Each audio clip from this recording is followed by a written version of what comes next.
Hi, welcome back to the History Podcast. Today we're going to be doing an episode on the Renaissance public health. We're going to be interviewing one of our favorite people to interview on the subject of history, which is Tiana Goldenhorn. Okay, so Tiana, what is your 3 favorite things about the Renaissance public health? Well, I believe the best 3 things about the Renaissance public health is that it brought a lot of the ideas for modern medicine these days, including vaccinations. And do you want to speak to us a little bit more about vaccinations, like maybe where they came from, who invented them, where their name came from? So the story of the vaccination is from an English doctor named Edward Jenner, and he was given smallpox at the age of 8, and he had to live in this barn with a few other kids. And sadly, even though he didn't get it quite as bad as some of the other kids, one of his friends did die while being diagnosed with smallpox. Oh, that sounds so sad. And did this push him to become a doctor? Yes, it did. So in his later life, he became a doctor, and he spent most of his time trying to find a cure for smallpox. And the story of how he found the cure is actually quite interesting. Let's hear it then. That sounds absolutely fascinating. Yes, so this milkmaid came up to her. Her name was Sarah Nelms, and she had made an amazing discovery that because she spent so much time with the cows, she developed something called cowpox. And because she had cowpox, that means she would never get smallpox. And was this just a milkmaid's tale that they would tell around, or was this a proven fact? So Jenner actually did some more research on this, and he found out that this was actually a true fact. So he experimented on a lot of people, including this boy who was actually his gardener's son. And what he did was he made several cuts in his arm and injected a vial of cowpox into the cuts. And after a few months, the boy had gone through all of the symptoms of cowpox. He had the rashes all over his arms and everything like that. So after he was fully cured, Jenner actually did the same experiment, but with a sample of smallpox. Do you know exactly how many months after he did this? It's estimated about 2 months after he put the vial of cowpox into the boy. Okay. So after he put the smallpox into the boy, he made this amazing discovery that he did not have any symptoms of smallpox whatsoever, and he made the conclusion that because the boy had had cowpox previously, this was the reason why he did not get any symptoms of smallpox. So was this tested on just this little boy, and was it just tested once and that was come to a conclusion? Because it might have been a little bit weird if he'd just come to that conclusion from one person. So was there other test subjects? Yes, so obviously you can't be certain by one test subject, so he did it on multiple other boys. It's estimated about 16 other boys.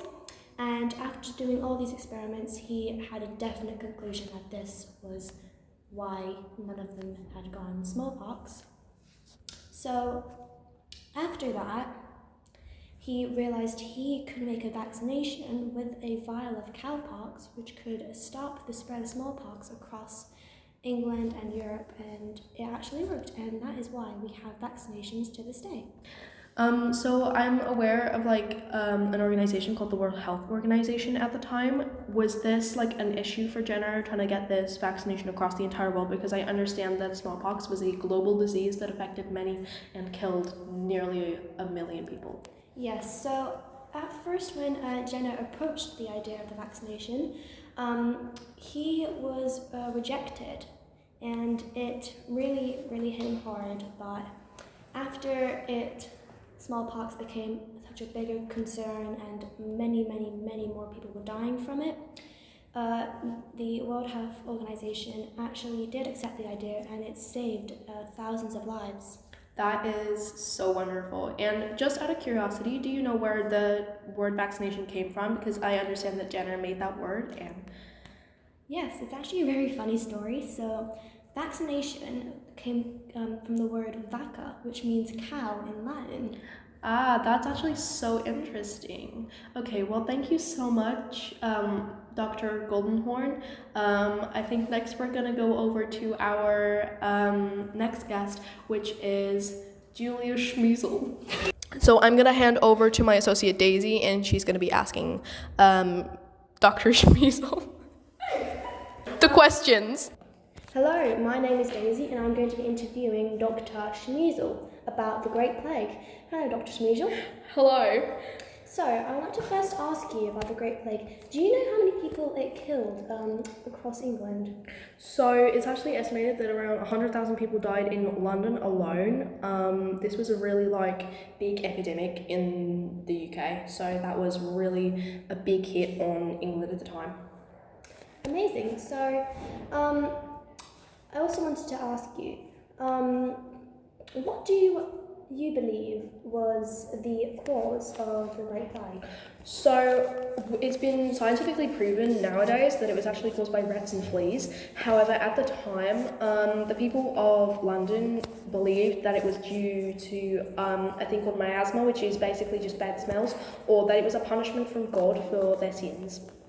Okay, so next I wanted to ask you, do you know how long the Great Plague actually lasted?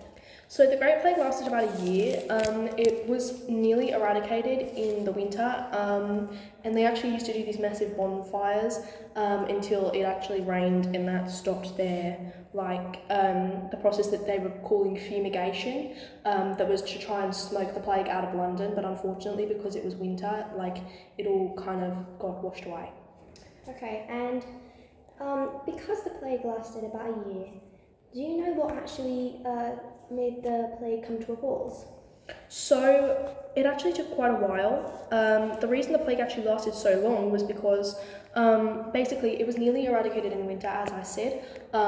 However, the rich people from London fled out of the city to try and stop themselves from getting the plague, but they actually came back too early, and that caused them to actually contract the plague because they weren't immune to it like the poor people of London had been. So that really caused the people to get more sick and caused the plague to go on for longer. I'm pretty sure it was just the cold weather that stopped the plague entirely, because the bacteria couldn't obviously multiply in such cold temperatures because there wasn't obviously global warming at the time. So yes, and it was believed by many scientists that the Great Fire of London in 1666 was actually the reason why the plague stopped. Do you believe that this could be true? So yes, that was also another reason that people believe that the plague came to an end, because obviously the attempts of fumigation were actually working until obviously the rain came and destroyed it. So it's believed that it came to a stop at the Great Fire of London, which I believe was around 1666. So that was really interesting. Well, my next question is, did the people of London do anything to help prevent the plague from coming into their homes? So actually there was a method they used. They basically isolated the sick from everyone else. They would lock up the sick and their families inside their houses, and they would paint red crosses on the doors. But this was actually later found by the English government to be a little bit too isolation, if you understand what I mean. The families were then getting sick and more people were dying because they were being locked up with the sick people, meaning that actually there was a rule where only the sick people had to be locked up. And there was actually a night, I think it was sometime towards the end of the plague, where the sick people were allowed outside of their houses and the healthy people had to stay inside because of contamination. But basically the sick were allowed one night of freedom, and that's that. Another thing that really hurts my heart, I know you haven't really asked a question about this, but the massive grave pits they used to dig, that's tying into the amount of people that died. There were no individual graves or anything unless there was a really important person that died, and people were literally just chucked into these massive pits. That is very, very sad. But my final question is, were there multiple different types of the plague going around? So there were two different types. It was the bubonic and the pneumonic. The pneumonic was mainly to do with like your lungs and your breathing, whereas the bubonic could be a lot more like painful because you got these massive like swollen sores full of like pus that developed under your armpits and like anywhere that you really like sweat, so like behind your knees and in your groin and stuff like that. So that would be really painful, but the pneumonic was also pretty bad because your lungs would like collapse. Well, thank you so much, Dr. Schneidel. So next we're going to go to my correspondent, Araya, and we're going to be talking about hospitals. Araya? Thank you so much, Daisy. I'm now going to be interviewing Dr. Smith, who is going to be talking to us all about hospitals in the Renaissance period. So, Dr. Smith, I just need like a quick description of what hospitals were actually like at the time. Yes, well, so hospitals at the time, they didn't really care for the ill. It's estimated that only about 10% of hospitals in the UK actually cared for the ill, which is quite sad if you think about it, because their motto for the hospitals were care not cure. And was there a particular reason for this care not cure motto? Yes, so people at the time, they were very focused on religion and God, and they believed that illness was a punishment from God, and they didn't want to upset God in any type of way.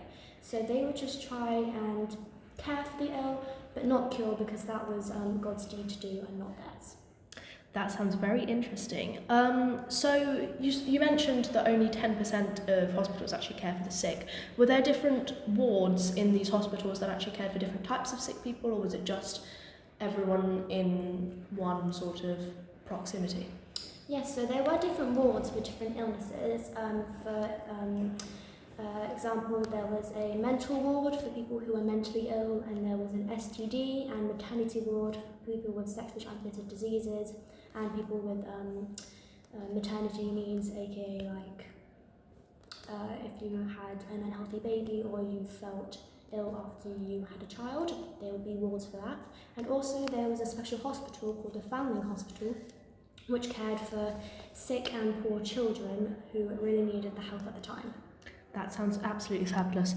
And you mentioned that a lot of the hospitals at the time, especially towards like the Renaissance, like the earlier Renaissance, many of them were very religious. Was there a reason for this, or was it just they just decided? Yes, so there is a reason why the hospitals were so religious. Most of the hospitals were actually run by monks and by nuns at the time. So they would do many prayer sessions with the patients, have them read the Bible and everything. And the hospitals were often by churches or monasteries, so if the patients wanted to go pray, they were more than welcome to. Yes, and I know this sounds rather obscene, however, were they by like any sort of washing facilities? Because obviously I know in those sorts of times they didn't really believe in washing themselves. Yes, so a lot of the hospitals were actually by rivers, so they could have access to water really easily. However, they believed that if you smelt bad or if you felt really dirty, it wasn't because your body was dirty, it was because your clothes were dirty. So the monks and the nuns, they would just clean their clothes and not their bodies, which obviously is not a very good idea. And because they were by the stream, their water supply was quite close to their toilets. So there would be a lot of cross-contamination, and the water that patients and the monks and nuns were drinking were very contaminated with all of your excrements, you know. Yes, that does sound rather filthy. Yes. Well, anyway, I think that's all the questions I have to ask today. Thank you very much for listening to this episode of History for Year 9 GCSE Public Health on the Renaissance. Thank you very much for listening.